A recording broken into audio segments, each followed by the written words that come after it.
Baik, bismillahirrahmanirrahim. Assalamualaikum warahmatullahi wabarakatuh. Selamat pagi, Om Swastiastu, Namo Buddhaya, salam kebajikan, salam sejahtera bagi kita semua. Sebelumnya izinkan saya memperkenalkan diri, karena seperti kata pepatah, tak kenal maka tak sayang, namun jika sudah kenal maka jangan terlalu sayang. Baik, perkenalkan, saya Ilmi Melia Sapitri, mahasiswa program SIP Hustler Bisa Academy. Sebelumnya, terima kasih banyak untuk tim Bisa AI Academy yang telah memberikan fasilitas dan kesempatan bagi saya untuk mengisi webinar, dan tak luput pula terima kasih banyak juga untuk rekan-rekan semua yang berkenan meluangkan waktunya untuk mengikuti webinar saya yang pertama kali ini. Oke, dalam webinar pertama kali saya ini, saya akan sharing seputar marketing komunikasi. Tapi bukan untuk berekspektasi, karena jika ekspektasi terlalu tinggi, maka jatuhnya akan sakit hati. Baik, judul yang saya angkat kali ini adalah tentang marketing communication atau markom dalam manajemen pemasaran. Kenapa sih saya mengangkat judul tersebut? Karena tidak dapat dipungkiri bahwa komunikasi adalah hal yang terpenting dalam manajemen pemasaran. Tanpa adanya komunikasi, maka produk kita tidak akan tersampaikan pada user, dan hal tersebut akan mengakibatkan tujuan yang akan dituju tidak akan tercapai. Jangankan dalam marketing, bahkan komunikasi sangat penting dalam kehidupan, karena tanpa komunikasi, hal yang ingin dicapai tidak akan terrealisasi.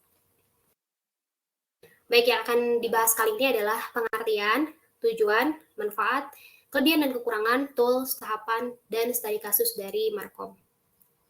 Oke, apa sih itu marketing communication atau Markom? Markom atau komunikasi pemasaran adalah sarana di mana perusahaan berusaha menginformasikan, membujuk, dan mengingatkan konsumen secara langsung maupun tidak langsung tentang produk dan merek yang dijual. Artinya, peran Markom ini menjadi sangat vital dalam sebuah perusahaan. Markom inilah yang menjembatani seluruh komunikasi antara pihak perusahaan dan calon konsumen. Nah, Markom ini biasanya dijadikan sebagai alat untuk menyampaikan pesan atau membantu untuk mengenalkan seluruh elemen produk perusahaan kepada calon konsumen. Apa sih tujuan Markom? Yang pertama, menghubungkan perusahaan dengan konsumen. Nah, dalam hal pemasaran, Markom tentunya menyampaikan pesan dari perusahaan kepada konsumen. Peran penting ini bertujuan membangun sebuah brand sehingga lebih dikenal dan terpercaya. Dengan begitu, orang akan lebih tahu tentang latar belakang perusahaan hingga produk yang dipasarkan.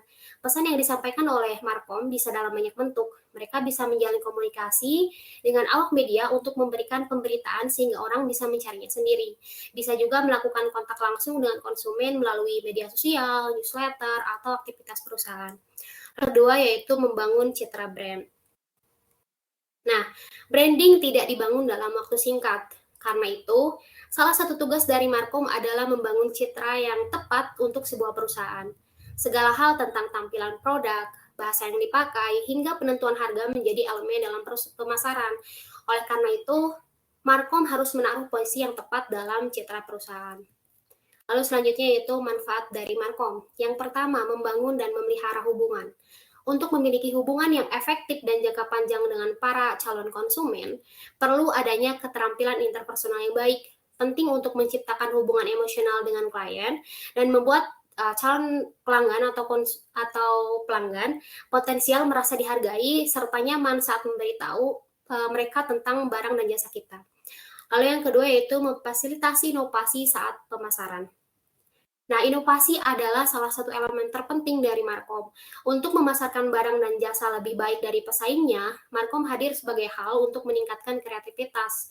Selain itu, Markom memiliki manfaat bisa berkomunikasi dengan efektif, yang mampu menyampaikan ide-ide dengan baik. Lalu yang ketiga yaitu meningkatkan transparansi. Untuk meyakinkan pelanggan di seluruh dunia, Markom bermanfaat meningkatkan transparansi agar pelanggan atau calon pelanggan lebih tertarik dengan merek kita. Selain itu, dengan didampingi oleh komunikasi efektif akan membuat calon pelanggan atau pelanggan yakin bahwa kebutuhan mereka diperhatikan dan dipahami. Lalu yang keempat, mengatasi hambatan pemasaran. Nah, banyak tantangan yang harus dihadapi oleh sebuah bisnis. Ini bisa menjadi hambatan budaya, hambatan bahasa, dan lain sebagainya yang menghambat proses pemasaran. Oleh karena itu, Markom hadir sebagai alat yang baik untuk proses pemasaran agar menjadi efektif. Jika Markom yang digunakan tepat untuk kelompok sasaran tertentu, maka akan lebih mudah untuk memahami kebutuhan dan menjalin hubungan dengan calon pelanggan atau pelanggan. Lalu yang terakhir yaitu membangun profesionalisme dalam pemasaran. Nah, selalu ada hubungan profesional antara bisnis dan pelanggan serta kliennya. Markom ini bermanfaat untuk membangun bahasa profesional saat berurusan dengan pelanggan maupun calon pelanggan. Selanjutnya adalah kelebihan dari Markom. Yang pertama, mempromosikan bisnis ke target audiens. Nah, suatu bisnis tidak dapat menjual produk atau layanan tanpa menarik perhatian orang-orang yang kemungkinan besar akan membeli produk dan layanan tersebut. Dengan adanya Markom yang baik dan efektif, akan mudah menjangkau pasar untuk mempromosikan bisnis kita ke target audiens. Misalnya nih, jika memiliki toko buku komik, nah pemasaran online dapat lebih bermanfaat daripada iklan tradisional untuk membantu menjangkau audiens di platform media sosial. Yang kedua, membantu memahami pelanggan. Dengan adanya Markom dapat membantu memahami pelanggan, karena dengan manfaat-manfaat yang diberikan serta komunikasi yang efektif, akan membuat pelanggan ataupun calon pelanggan yakin bahwa kebutuhan mereka diperhatikan dan dipahami. Lalu yang terakhir yaitu membantu merek bisnis. Nah, strategi pemasaran bukan hanya tentang meningkatkan prospek dan mengubahnya menjadi pembeli, tetapi juga tentang mengekspresikan budaya, nilai, dan tujuan bisnis. Proses mengkomunikasikan visi itu kepada audiens adalah inti dari branding. Misalnya, strategi pemasaran Apple. Nah, dalam strategi pemasaran Apple adalah tentang kesederhanaan, keanggunan, desain, dan fungsi. Produk mereka ramping, sederhana, indah, dan menawarkan banyak fungsi. Ketika orang memikirkan Apple, oh mereka memikirkan bahwa perusahaan yang produknya selalu terdepan baik itu dalam teknologi, desain, dan daya tarik fisik. Lalu selanjutnya yaitu kekurangan dari Markom. Yang pertama, biaya pemasaran. Meskipun revolusi digital telah menyalakan lapangan permainan, kenyataannya adalah bahwa usaha kecil masih dalam posisi yang kurang menguntungkan dalam hal merebut pangsa pasar. Data besar memiliki nilai yang besar, tetapi mengakses data itu tentunya mahal dan harus terus menganalisis data untuk tetap mengikuti tren pembeli. Lalu meluncurkan kampanye pemasaran di situs web juga bisa mahal, terutama jika menggunakan strategi bayar per klik untuk menarik lebih banyak prospek. Nah, tempat iklan, televisi, dan radio juga termasuk mahal. Bahkan ruang iklan lokal sangat mahal karena ada begitu banyak persaingan. Lalu yang kedua yaitu waktu dan usaha mungkin tidak mengembalikan hasil. Nah, merek-merek besar dapat menghabiskan waktu dan upaya untuk mengerjakan kampanye pemasaran yang gagal. Tapi mereka bisa membackup karena mereka memiliki sumber daya untuk berkumpul kembali dan melanjutkan. Lain halnya sebagai pemilik usaha kecil. Laba atas investasi pada kampanye pemasaran mungkin rendah dan itu berarti telah menghabiskan waktu berbulan-bulan untuk menyusun strategi yang tidak membantu laba. Bahkan kampanye pemasaran yang paling terencana pun bisa jadi gagal. Dan pada tingkat bisnis kecil, hal itu dapat membuat mundur selama berbulan-bulan. Lalu selanjutnya adalah tools dari Markom. Yang pertama, advertising atau iklan. Nah, iklan ini merupakan komunikasi pemasaran non-personal berbayar. Iklan ini bermanfaat menjangkau banyak pembeli yang tersebar secara geografis, lalu memungkinkan penjual untuk sering mengulang pemesanan, serta dapat membangun citra jangka panjang untuk suatu produk dan konsumen cenderung melihat produk yang diiklankan sebagai produk yang lebih sah. Misalnya gini, ketika kita membeli suatu produk tapi belum diiklankan, cenderung kita tidak jadi membeli. Oh ini nggak ada loh dalam iklan. Lain halnya ketika produk tersebut sudah ada di dalam iklan. Oh ternyata produk ini udah ada di iklan, berarti ini udah sah gitu. Terkadang mensahkan sendiri apa yang produk apa yang ada di iklan. Yang kedua yaitu sales promotion atau promosi penjualan. Nah, sales promotion ini merupakan insentif jangka pendek dengan tujuan pembelian produk. Adapun manfaatnya yaitu menarik perhatian konsumen, lalu menawarkan insentif yang kuat untuk membeli, serta mengundang dan menghargai tanggapan cepat. Lalu yang ketiga yaitu personal selling atau penjualan personal. Nah, personal selling ini merupakan komunikasi pemasaran personal melalui tenaga penjual perusahaan dengan tujuan menghasilkan pembelian ataupun membina hubungan dengan pelanggan. Adapun manfaatnya yaitu paling efektif dalam membangun preferensi, keyakinan, dan tindakan pembeli, serta pembeli merasakan kebutuhan yang lebih besar untuk mendengarkan dan menanggapi penjualan pribadi. Lalu yang keempat yaitu public relation atau humas. Nah, public relation ini membangun hubungan baik dengan masyarakat untuk mendapatkan publisitas dan image positif, menangani berita dan kejadian yang negatif. Adapun manfaatnya yaitu sangat bisa dipercaya, lalu mencapai banyak prospek, serta mendramatisir perusahaan atau produk. Lalu yang terakhir yaitu direct marketing atau pemasaran langsung. Direct marketing merupakan komunikasi langsung dengan pelanggan atau calon pelanggan untuk mendapatkan respon langsung serta menjalin hubungan yang erat. Nah, ini bermanfaatnya yaitu memungkinkan dialog antara tim pemasaran dan konsumen, lalu pesan langsung disesuaikan dengan keinginan konsumen, serta pesan langsung akan disampaikan pada orang yang dituju. Misalnya seperti WhatsApp, email, terus Instagram, dan lain sebagainya. Selanjutnya adalah tahapan dari Markom. Yang pertama, identifikasi. Kita mesti mengidentifikasi dulu agar Markom yang kita gunakan tepat sasaran. Yang langkah-langkah identifikasinya itu adalah what will be said, apa yang akan dikatakan, apa yang akan kita katakan pada calon konsumen atau konsumen nantinya agar mereka tertarik dengan produk kita. Lalu how it will be said, bagaimana itu akan dikatakan. Bagaimana kita cara mengatakannya, menggunakan metode apa kita mengatakan produk kita kepada konsumen, misalnya menggunakan metode AIDA dan metode-metode lainnya. When it will be said, kapan akan dikatakan, kapan kita harus mengatakan kepada pelanggan tentang produk kita, di hari apa, misalnya tentang baju lebaran, berarti di hari besar Ramadan gitu ya. Lalu yang keempat, where it will be said, di mana akan dikatakan. Nah, kita akan mengatakan metode kita untuk mempromosikan produk kita itu di mana, apakah di sosial media, atau di iklan billboard, atau di lain sebagainya. Lalu yang terakhir yaitu who will say it, siapa yang akan mengatakannya. Nah, untuk mempromosikan produk kita, siapa sih yang akan mengatakannya gitu. Misalnya kita menggunakan komunikator, siapa, misalnya seperti opinion leaders, atau buzz marketing, dan lain sebagainya. Selanjutnya adalah penentuan tujuan tahapan Markom. Yang pertama adalah awareness atau kesadaran. Nah, kita ingin bahwa calon pelanggan atau pelanggan kita itu sadar akan produk kita yang awalnya tidak tahu menjadi tahu tentang produk kita. Lalu knowledge atau pengetahuan. Kita ingin memberikan pengetahuan kepada pelanggan atau calon pelanggan kita supaya mereka yang awalnya hanya tahu sedikit tentang produk kita menjadi tahu lebih banyak. Lalu yang ketiga itu liking atau menyukai, yang awalnya mereka hanya biasa-biasa saja terhadap produk kita, tapi menjadi suka atau mereka memiliki pandangan yang positif terhadap produk kita. Lalu yang keempat yaitu preference atau preferensi, yaitu lebih menyukai, yang awalnya tidak suka tetapi menjadi produk yang dipilih. Misalnya kita memiliki produk berwarna hitam, tapi calon pelanggan kita menyukai warna merah. Nah, karena misalnya produk kita memiliki manfaat-manfaat yang calon pelanggan kita butuhkan, maka cenderung mereka akan lebih tertarik, walaupun warnanya tidak mereka sukai. Seperti itu. Lalu yang kelima yaitu conviction atau keyakinan. Nah, yakin dengan produk kita dan menjadi pilihan utama atau terbaik, karena kita menyampaikan komunikasinya secara tepat dan tepat sasaran dan baik, maka mereka akan yakin dengan produk kita. Dan yang terakhir itu purchase, yaitu pembelian. Apapun tujuannya, pasti ujung-ujungnya adalah kita berharap bahwa produk kita dapat dibeli dan digunakan oleh konsumen atau calon konsumen kita. Selanjutnya adalah perancangan pesan yang ingin disampaikan. Nah, di sini saya menggunakan model AIDA. Model AIDA ini merupakan model yang digunakan dalam pemasaran untuk menggambarkan langkah-langkah yang dilalui pelanggan atau calon pelanggan dalam proses pembelian suatu produk.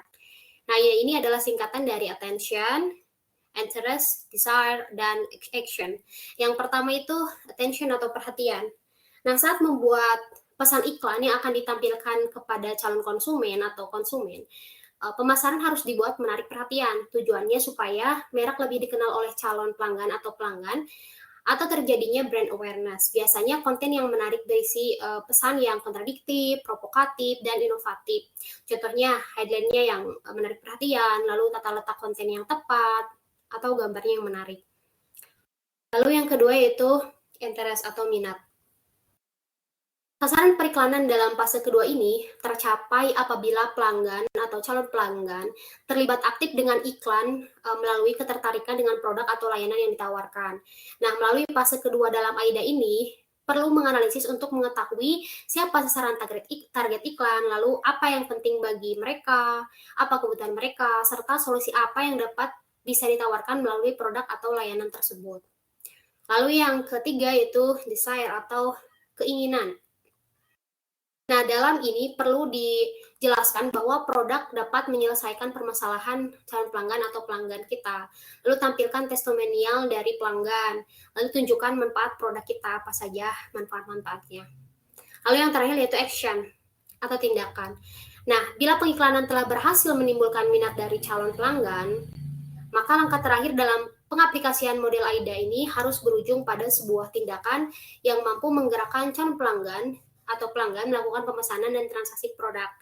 Kalau misalnya kita hanya menerapkan attention, interest, dan desire saja, tanpa adanya action, nanti calon pelanggan atau pelanggan tuh kebingungan saat ingin membeli produk kita.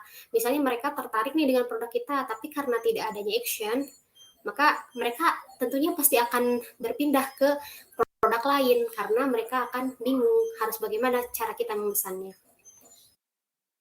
Lalu tahapan yang keempat yaitu pemilihan media komunikasi. Yang pertama ada personal communication, yang kedua ada non-personal communication. Nah, dalam personal communication ini terbagi menjadi dua, yaitu media.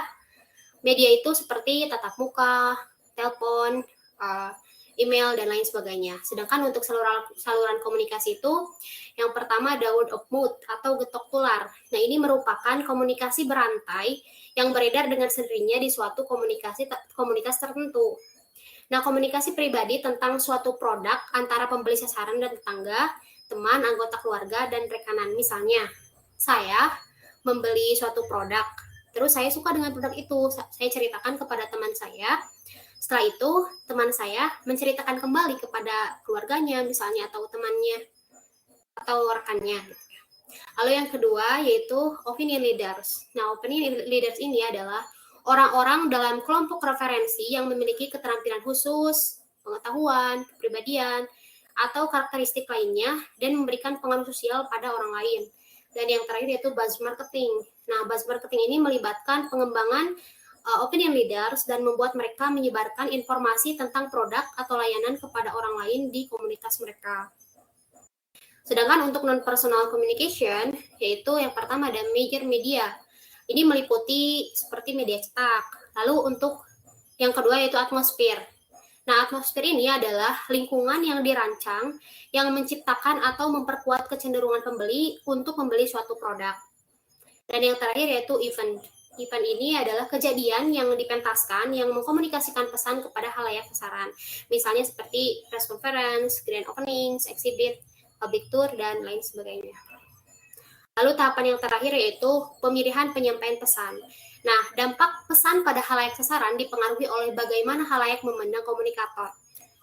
Adapun contoh komunikatornya seperti selebritis, atlet, entertainers, atau profesional. Misalnya kita ngefans pada seorang artis. Misalnya kita tidak menyukai produk tersebut, tapi karena kita ngefans pada artis tersebut, oh ternyata dia menggunakan produk itu, jadi kita cenderung membelinya. Tapi kalau misalnya tidak diiklankan oleh artis yang kita suka, kadang kita tidak ingin gitu membelinya. Lalu selanjutnya adalah studi kasus. Nah, di sini menggunakan penerapan model AIDA. Nah, di sini kan ada jam tangan ya. Jam tangan ini tentunya untuk perempuan. Nah, sebelumnya itu diidentifikasi dulu apa sih yang ingin dikatakan pada perempuan-perempuan muda. Apakah mereka sudah memiliki jam tangan yang memang memadai untuk mereka, yang memang membantu mereka dalam beraktivitas atau tidak misalnya. Nah, di sini misalnya saya atau kami gitu membuat suatu produk yaitu jam tangan yang memang memiliki apa yang diinginkan atau diminati oleh mereka. Misalnya memiliki teknologi GPX terbaru, water resistant, dual core processing canggih, dan dimensi layar yang lebih besar gitu dibandingkan dengan produk-produk lainnya. Adapun penjelasannya seperti ini. Nah, ini adalah attention-nya itu adalah hari yang lebih indah ada di waktu kamu. Kenapa itu masuk attention? Karena itu adalah suatu perhatian, headline-nya. Nah, kenapa sih hari yang indah itu ada di waktu saya gitu? Jadi nanti cenderung akan menarik perhatian calon konsumen untuk melihat lebih lanjut tentang jam tangan ini. Lalu yang selanjutnya itu interest atau minat. Nah, ini tersedia minat mereka, yaitu teknologi GPS terbaru, water resistant, dual core processor canggih, dan dimensi layar yang lebih besar. Lalu yang selanjutnya itu desire atau keinginan. Nah, di sini dilengkapi dengan keinginan yang diinginkan oleh calon konsumen. Misalnya, ada beberapa fitur menarik yang membantu konsumen tetap aktif dan tetap terhubung dengan jam tersebut. Dan yang terakhir yaitu action atau tindakan. Nah, yang tindakannya itu adalah beli sekarang. Karena jika klik itu, otomatis kita akan ditujukan kepada pemesanan. Mungkin sekian yang dapat saya sampaikan. Jika ada yang ingin didiskusikan, saya persilakan.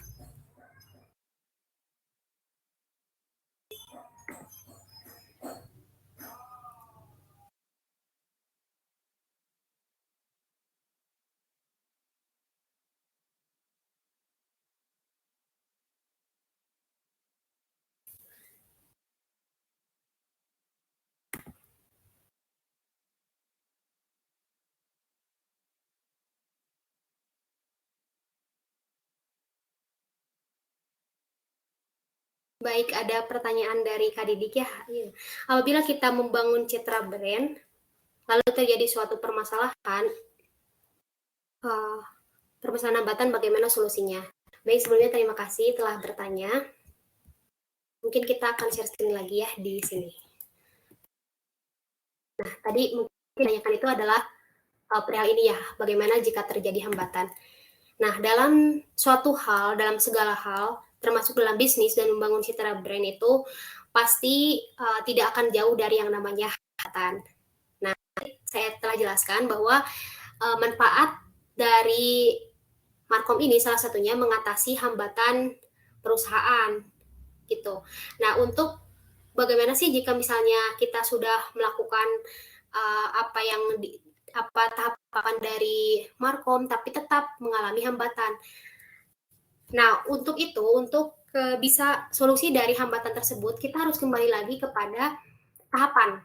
Kita harus identifikasi dulu di mana sih kita melakukan kesalahan, kenapa kita bisa terhambat gitu saat proses membangun citra brand. Kita identifikasi dulu, kita analisis lagi, oh misalnya nih kesalahan kita itu ada di model penerapan model AIDA. Nah, kalau misalnya kita sudah tahu nih hambatannya di mana, lalu kita modifikasi lagi model AIDA-nya, kita perbaiki lagi. Setelah itu baru kita promosikan lagi. Nah, jangan lupa setelah itu kita lakukan evaluasi lagi. Setelah evaluasi, misalnya ada kesalahan, maka kita lakukan analisis lagi. Setelah lakukan analisis, maka modifikasi lagi, terus evaluasi lagi. Seperti itu, Kak. Jadi kembali lagi ke identifikasi atau analisis, karena itu adalah fondasi utama dari segala hal, termasuk membangun citra brand. Maka dapat dipahami.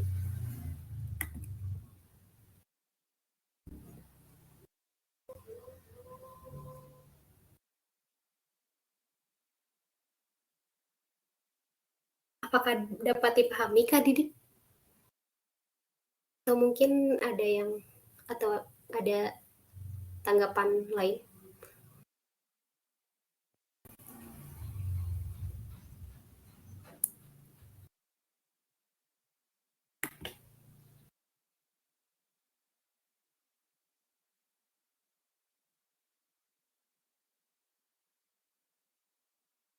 Oke, terima kasih telah bertanya kembali. Untuk pertanyaan yang kedua yaitu bagaimana caranya menerapkan pendekatan 4W1H di dalam satu perusahaan. Oh, jadi identifikasi ya, bagaimana cara melakukan pendekatan identifikasi. Nah, untuk melakukan pendekatan identifikasi ini adalah melakukan riset pasar. Kita melakukan penelitian, misalnya kita ingin membuat produk baju muslimah. Tentunya kita akan melakukan riset pasar atau identifikasi, meneliti kepada perempuan-perempuan muslim yang memang menggunakan baju muslimah gitu. Apakah mereka selama ini nyaman dengan baju yang mereka kenakan gitu. Nah, jika misalnya tidak, kami gitu membuat produk yaitu pakaian muslim yang memang nyaman, akan dibuat nyaman untuk calon pelanggan kita. Seperti itu, Kak. Apakah dapat dipahami?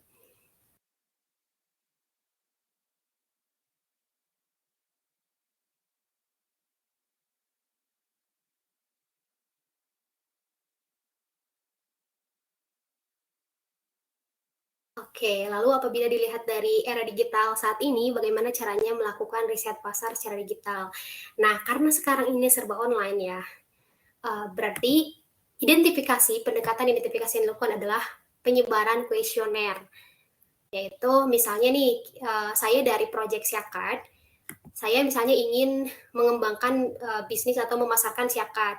Nah, saya harus melakukan terlebih dahulu atau menyebarkan kuesioner-kuesioner kepada grup-grup yang memang isinya itu adalah mahasiswa dan dosen gitu Kak. Jadi kita harus mempersiapkan apa sih yang ingin ditanyakan pada calon pelanggan kita, mempersiapkan pertanyaan-pertanyaan dan bagaimana sih waktu yang tepat untuk menyebarkannya.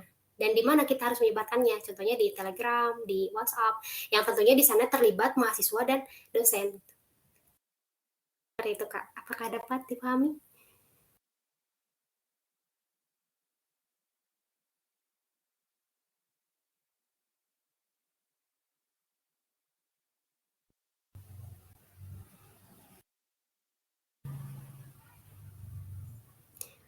Teman-teman, karena ini sesi diskusi, jadi kalau misalnya ada yang mau menyanggah pernyataan saya atau ingin menambahkan, dipersilakan.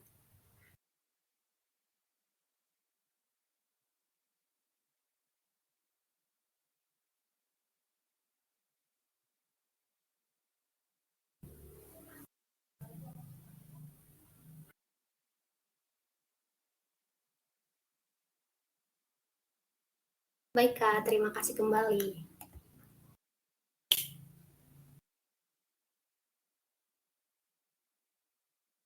Teman-teman lainnya mungkin ada yang ingin didiskusikan lagi?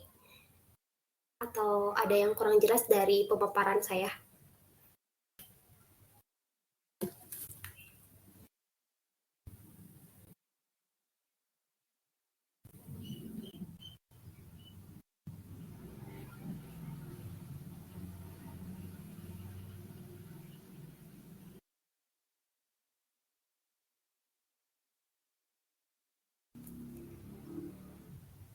Ya teman-teman, atau mungkin ada yang bingung gitu cara berkomunikasi yang efektif tuh bagaimana, yang betul bagaimana gitu.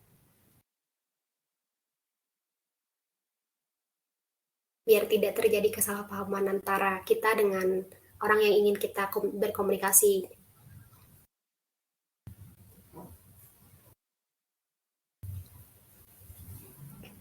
Karena kan komunikasi itu sangat penting dan memang salah satu hal yang paling utama itu adalah komunikasi. Dalam kehidupan itu salah satu hal yang memang harus diterapkan itu adalah komunikasi karena tanpa adanya komunikasi mungkin apa ya, tidak akan tercapai apa yang ingin dituju itu.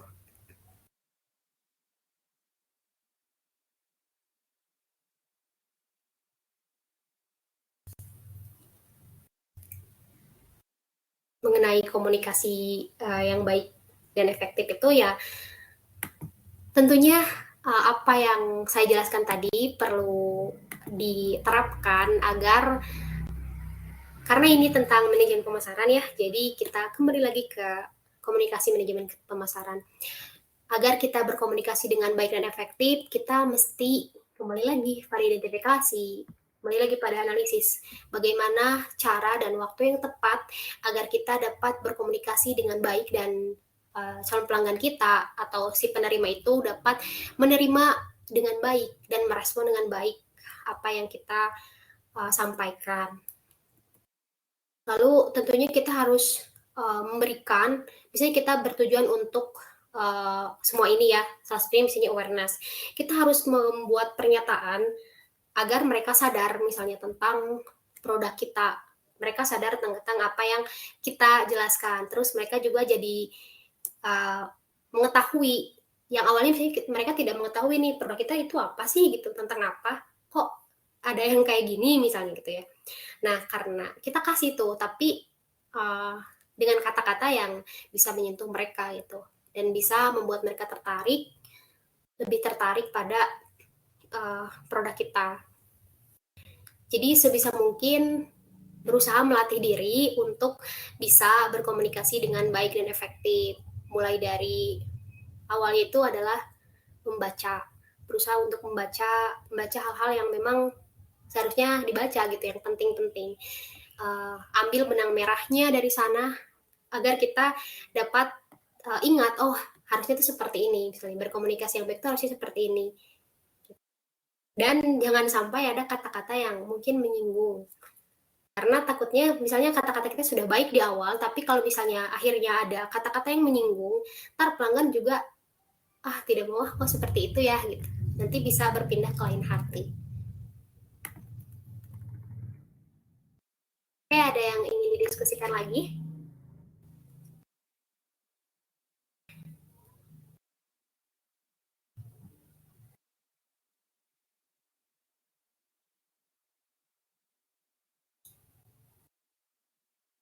Baik, jika misalnya tidak ada yang ingin didiskusikan lagi, karena mungkin ini hari Jumat ya, dan bagi laki-laki akan melakukan persiapan untuk sholat Jumat, bagi yang melaksanakan, mungkin akan kita akhiri sesi webinar kali ini.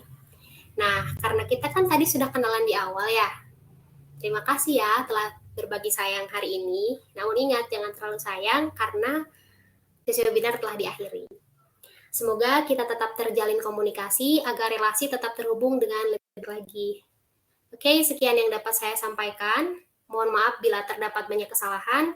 Terima kasih atas perhatiannya. Saya Ilmi Malia Safitri pamit undur diri. Wassalamualaikum warahmatullahi wabarakatuh. Selamat pagi menjelang siang.